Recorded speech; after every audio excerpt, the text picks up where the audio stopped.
Hello everyone, and welcome to the first episode of Clash of Clans Sips with CRL. My name is Carl Slofford, and today I will be going over my top 3 hero equipment combinations for the King, the Barbarian, the Barbarian King, the Archer Queen, Grand Warden, and also the Royal Champion. Now, before I start today, I will just say that I am a Town Hall 14. I do not know what the hero equipment combinations go like above Town Hall 15. I don't know how the haste file goes, which is the next hero equipment unlocked.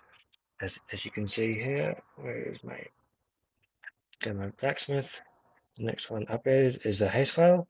That is locked until Town Hall 15. I cannot use it, so I don't know how well it is for myself, but today's ranking will be going off what I think is the best combination. So starting off with the Barbarian King, we've got the EQ boots and the Spiky Ball. Now this combination allows the Barbarian King to shoot a Spiky Ball across the map, and with combination with the Earthquake boots, it damages the buildings. So, for example, my Earthquake boots do 50% damage to nearby buildings, and then if I go to my Spiky Ball, 2,500 damage is how much damage the Spiky Ball does to 7 targets, which means that I can pretty much one-shot every every defense at Town Hall 14 and even 15 except the Town Hall.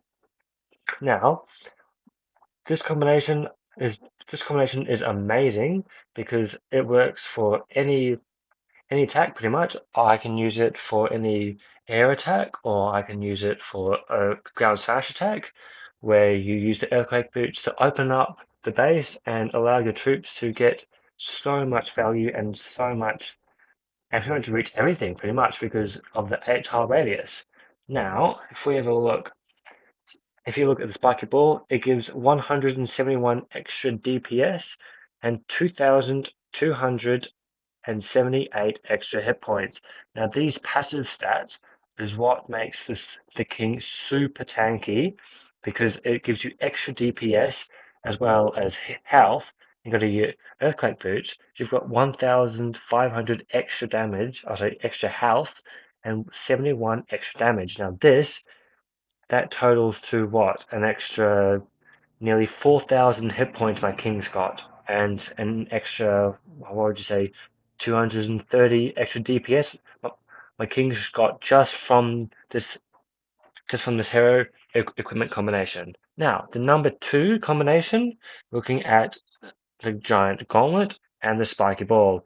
Now, this combination is a very expensive one to do because both of these equipments are epic, which means you have to have Starry Ore to be able to upgrade them. For example, my Giant Gauntlet is level 14, and I need 30 Starry Ore to upgrade, whereas if I go to the Earthquake Boots, for example, that is only, oops, sorry, that doesn't require any Starry Ore to upgrade because it's a common equipment. So all epic equipment needs Starry Ore to upgrade every 3 levels. So for example, going from levels 1 and 2 for the Giant Gauntlet wouldn't need Starry Ore, but then going from upgrading to level 3 will require some more some Starry Ore. But like I was saying, the Giant Gauntlet, this combination is very effective because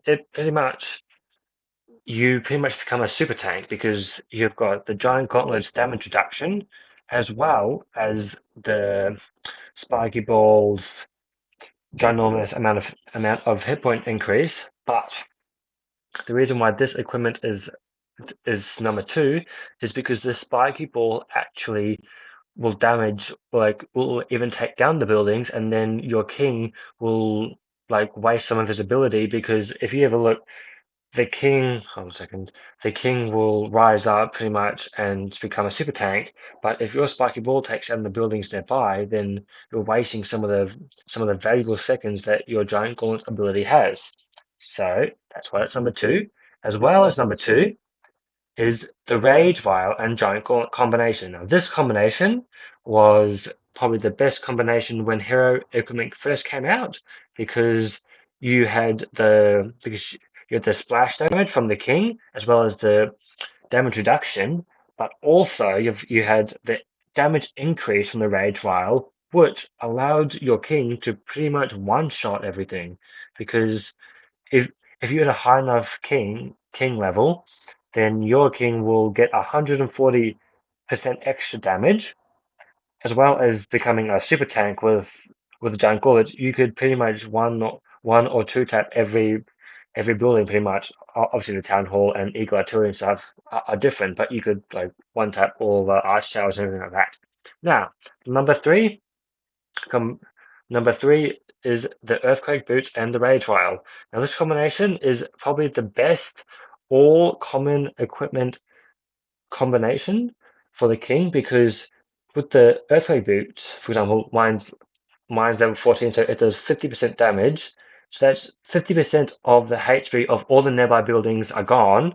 And then if you have the rage vial, 140 extra damage, then that will allow you king to one-shot most buildings around because of the damage increase and because of the speed, he will just swarm swarm the area with the earthquake boots, earthquake boots were, and just take everything out.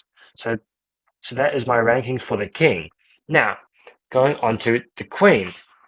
The queen. So number one, we've got the magic mirror, as well as the archer puppet, the healer puppet. Sorry, I think between those two. Arch, the archer queen's best is the magic mirror and the healer puppet. Now, this combination. So at level 20 miners, I get two clones, 1 second invisibility for the queen, so then damage goes onto her clones. My clone duration is 25 seconds, and my queen clones do pretty much the same amount of damage as my normal queen. Where is my normal queen? Here she is. So she does 2,330 hit points and 617 DPS. Sorry, I'm just on this right now. And then if I go over to here, oop, oops, sorry. Back over to here, then that is pretty much I get three queens when I push the queen ability, and with the 706 health recovery and the 676 hit point increase, this makes my queen super tanky, and like I use her quite a lot as my like backup for my main army, which is my RC charge with my Electro Titans because the queen, I've got three queens, so she can pretty much take down the town hall. But paired with the healer puppet will heal your queen clones to keep them alive longer and also heal your queen. So with the healer puppet, on level 15, you get three summon units and the healers are level 7. But this equipment only works. You need it to be level 15, I'm pretty sure it is, to get the three healers. So I would suggest that you try and get your healer puppet upgrade to level 15 so you can get these three healers because that will make a huge difference because that is an extra healer onto your queen. So now, so that's my number one combination. Now, number two combination, we have got giant arrow and Heal Puppet. This combination I personally don't use much, but I've seen many pros use it to snipe down air defenses as well as sweepers. Now, in order for you to be able to in order for you to be able to take down sweepers, and your giant arrow needs to be level 9. So whereas mine's level 1, so it won't take down sweepers, but your giant arrow needs to be level 9 to take down air sweepers. Air defenses, on the other hand, I can't remember at the top of my head, but I'm pretty sure it is level 12 for Town Hall 13 air defenses and level 15 for Town Hall 15, I'm pretty sure, if I remember correctly. Can't remember off the top of my head, but so that's for that. So that combination is best for like Hydra attacks or Dragon spam, where you want to snipe the air defenses or you want to snipe sweepers to allow you to bring more spells so you don't have to use lightning spells. As well, and number two, we have got the Invis Vial, and I'm sorry, I don't have the Frozen Arrow myself, but the Invis Vial and the Frozen Arrow. This combination works amazing for queen charges and queen charges only. The Frozen Arrow slows down defenses and is amazing.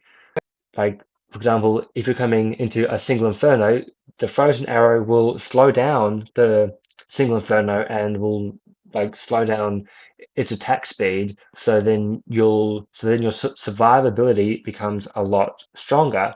And Invisvile, mine's on level 10, but I get 6 seconds invisibility and 120 extra damage. Now this will allow me to I can use it as like my last stand kind of thing when going up against single infernos or like the town hall, just to ensure that I take down those key buildings. And then the third combination is actually the one that's right now is the giant arrow and the invis vial. This combination works fairly decent from I think Channel 8 is now when you get the Archer Queen. From Channel 8 up until Town Hall 12, where you get the Heal Puppet, because you are able to snipe defenses, or you can actually use it in like Queen charges, and you can use it to take down Archer Towers or whatever in the middle of your Queen charge or something like that. Or you have got the Healer Puppet and the Invisvial. This combination is amazing when you don't have the Magic Mirror upgraded because the Magic Mirror needs to be level 18 to get both clones. So if you don't have a level 18 Magic Mirror, I would suggest you using the Invisvial. It works just as fine, and until you get the Magic Mirror upgrade to level 18, then I would suggest that you use the Invisvial because you get better value, and because with the heal cards, you obviously heal the queen, but with the Invisvial, you are able to like one shot or two shot defenses, and it is pretty much like a last stand, which keeps your queen alive. Now, moving on to the Grand Warden. So I'll take. Sorry, my hand's in the way. We've got two combinations at number one. Our first one is the Eternal Tome. Oop, sorry, Eternal Tome and the Rage Gem. This combination is the one that I'm using now myself with my army because the Eternal Tome makes all your defense or all your army invincible. So mine's level 17. So as shown in the demonstration, the Hog Riders become invincible for 7.7 seconds. And then paired with the Rage Gem, all the troops inside the Warden's aura get a 30% damage increase. I know that might not sound like heaps, but it is better than nothing, and it is pretty much like having a free rage spell. So you might not need to take as many rage spells as well. If you are Town Hall 13 and you are using like a Hydra, for example, or like a Titan, or like sorry, not Titan, or like a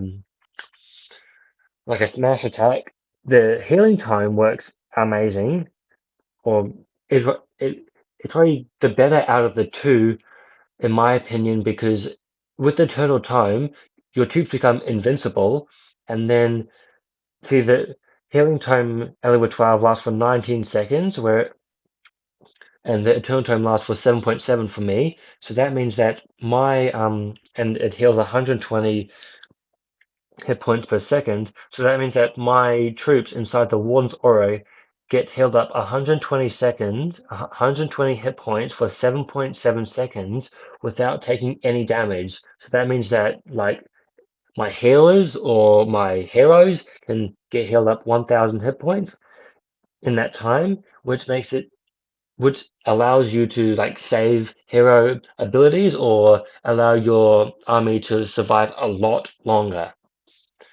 And moving on to number two, we have got the Warden Fireball with the Rage Gem. So now I know people use the Fireball with the Eternal Tome, but with that combination, the fireball could go off in the completely wrong direction if the warden ability is forced. So like if the warden gets down to like 0 HP and you're forced to use the ability, then the fireball could go off in the wrong direction completely and you have just wasted your warden ability. So this combination, I would suggest if you want to use this combination, use it for like a super witch attack. So what you do is you would use invisibility spells or rocket balloons, and you would take down defenses around the base, and then you use invisibility spells to help direct your fireball to like a key target. So, for example, if we look at my base and say we want to take down the scatter shot, then we could use some invisibility spells to cover the arch towers, or we could use the arch tower, the mortar, and the eagle, or we could use some rocket loons, and then I could send the fireball and hit the scatter shot as well, paired with earthquake spells, because the earthquake spells will help finish off the defenses that the warden has sent the fireball to. And well, with the rage gem, you're like, oh, what's the point of the rage gem? Well, the rage gem would be used for like a warden walk if you want to set up a fireball. But if you want to keep your warden alive during the attack and you pull your warden, then the warden will have the rage gem for all the troops around it, and that's like having like a free rage gem pretty much. Now onto the third best equipment combination. It is not one that is used very often anymore, but the Warden with the Life Gem. Now, the Life Gem, I used it for my Lalo, but the Life Gem is only best used for low HP troops. For example, doing a Lalo where you have lots of balloons, you use the Life Gem to give your balloons extra HP. Or if you're doing a hybrid, which is miners and hog riders, you use the Life Gem because then that gives your troops extra hit points. But that's the only time I would suggest using it because all the other troops, like all the other armies, have like high hit points building, high hit point troops, and you don't. And the life gem is only best used for low hit point defense, low hit point troops. Now, the RC. So the RC, we have got the Rocket Spear and the Electro Boots. Now, this combination is what I use myself. So the Rocket Spear, it pretty much you can snipe off defenses around. So mine's level 18, so I've got 9 attack counts. So that means that my RC shoots 9 rocket spears. And with the extra damage, that is extra damage on top of the RC's damage. So for example, my RC right now, she does 444 damage. So that 770 extra damage goes on top of that 440. So that totals to about 1,200 damage per rocket spare shot. And then the electro boots pretty much have an aura around for like if you've seen Electro Titans and how they work, they have an aura. So the RC boots is that. And this combination works amazing. You can do RC charges, so you have invis spells and you direct your RC and you shield her with invisibility spells and you keep her going through the base, um or the electro boots work good in smash attacks with the aura helping to damage nearby defenses. But the rocket spear is amazing for sniping like town hall. Like I used to use the rocket spear as my backup if I don't secure the town hall because she can outrange pretty much all defenses apart from I'm pretty sure the monolith and obviously the eagle artillery, which is a lot of range. But she can outrange pretty much all defenses with the rocket spear, allowing her to be able to get so much value. And yeah, so this combination is my number one. Moving on to number two, the Seeking Shield with the Rocket Spear. Now this combination has a Seeking Shield. The Seeking Shield is a very old piece of equipment, and it pretty much shoots a shield that does 1,750 damage. So that's at level 11. So this combination works well where you are able to use the RC ability and the shield can either damage or it can take down defenses, which can allow your RC to use less of her rocket spare shots on, for example, cannons or arch towers, and she can get much more value with her rocket spare. And moving on to the third equipment combination, we have got the RC boots with the hog puppet. Now this combination, I would suggest you only use if you're doing a ground attack, so like a Super Witch or like a Titan Smash, because the RC boot works amazing with the damage, but also if you look at the Hog Rider puppet, she goes invisibility for 1 second, as you can see in the demonstration, which takes the damage off her and she gets a lot of health recovery and hit point increase, but she spawns hogs, obviously. But you only want to use this combination when you've got troops from the army tanking for the hog riders and also the RC, because then she is able to get more value. And with her becoming invisible, the RC will take all damage off her, and she can get even more value, but only use this army combination when you are when you are doing a ground attack, but most of the time people use the RC shield and rocket spare. But if you don't have the, the rocket spare, then I would suggest using the Hog Rider puppet if you are doing a ground attack. Now, thank you all for your time, and I will see you in the next video.